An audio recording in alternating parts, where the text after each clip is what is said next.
Don't limit your challenges.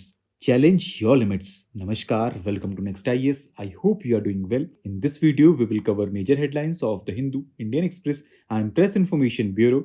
So, without wasting any time, let's start today's discussion. Now, recently, ISRO achieved its 100th rocket launch from the Satish Dhawan Space Center in Sriharikota. The 100th launch was the GSLV F-15 rocket, which placed the NavIC NVS-02 satellite into the geosynchronous transfer orbit, and it aims to enhance India's regional navigation capabilities. Here, you must know that NavIC system is India's regional navigation system, which provides position, velocity, and timing services for India and surrounding regions. It extends up to 1500 km beyond India, and it is evolving with new satellites like NVS series. And do you know, friends, NavIC is used for various applications like ship tracking, train safety, and time synchronization, and it is also crucial for strategic and national security purposes. And here you should know that Sriharikota has been site for several significant ISRO missions, including Chandrayaan, Mangalyaan, and Mars Orbiter. Next article focuses upon manual scavenging, which involves manual removal of human skeleton from sewers, septic tanks, and public toilets. This practice is considered highly dehumanizing and dangerous, which leads to severe health issues, injuries, and even deaths from accidents like suffocation. The practice has deep historical roots in India linked to caste-based discrimination,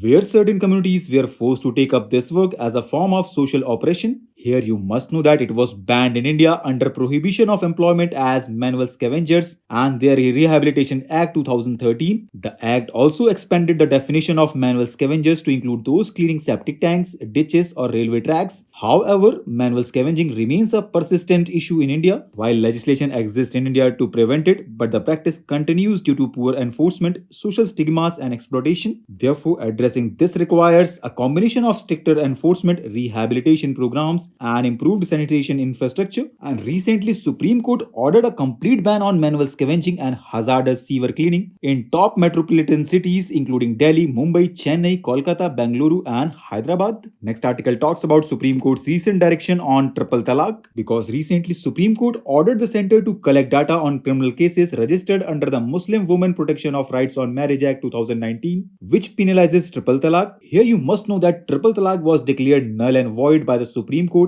in August 2017, and the 2019 law made it non-bailable offense and punishable with 3 years of imprisonment. And recently, Supreme Court cautioned the purpose of penalizing a practice that had already been deemed void. Next article is related to domestic workers, because recently Supreme Court directed the Union government to create a law to protect domestic workers from exploitation, particularly focusing on tribal women from Chhattisgarh who suffered abuse. The court observed that lack of a legal framework for domestic workers leads to abuse, low wages, unsafe conditions, and long working hours. The court ordered the center to form an interministerial committee to propose a legal framework for the protection and regulation of domestic workers' rights. The committee should include experts from various ministries and submit a report in 6 months. The court also noted that states like Tamil Nadu, Maharashtra, and Kerala have proactively enacted laws to protect domestic workers, and they offer benefits like social security, maternity, and medical assistance. The court also highlighted that no central laws has been enacted till now. Next article focuses upon critical minerals. Now let's know more about them. So friends, they are those minerals which are essential for economic development and national security of the country and national security of a country. They are foundation on which modern technology is built. They are used in wide range of essential products, which includes mobile phones, solar panels, electric vehicle batteries, and in medical applications. And recently, government has approved a 16,300 crore plan to boost its critical mineral sector,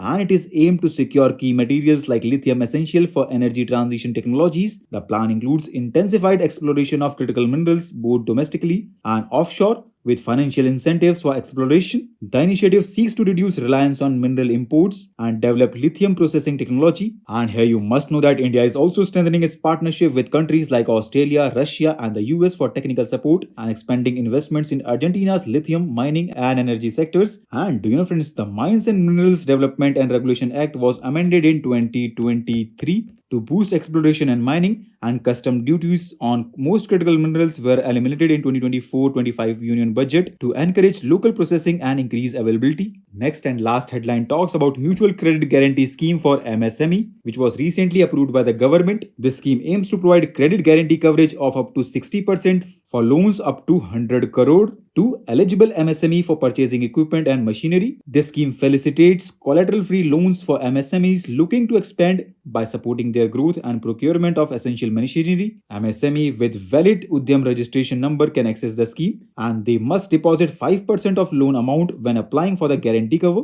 And here you must know that manufacturing sector in India contributes 17% to the GDP and employs more than 27 million workers. The Prime Minister call for Make in India, Make for the World aims to increase this year to 25% of GDP, and the recent scheme will help facilitate credit access for MSMEs to purchase plant and machinery, which will boost manufacturing and supporting the Make in India initiative. So with this, let's conclude today's discussion. Thanks for listening, and for regular updates, you can follow us on various social media platforms.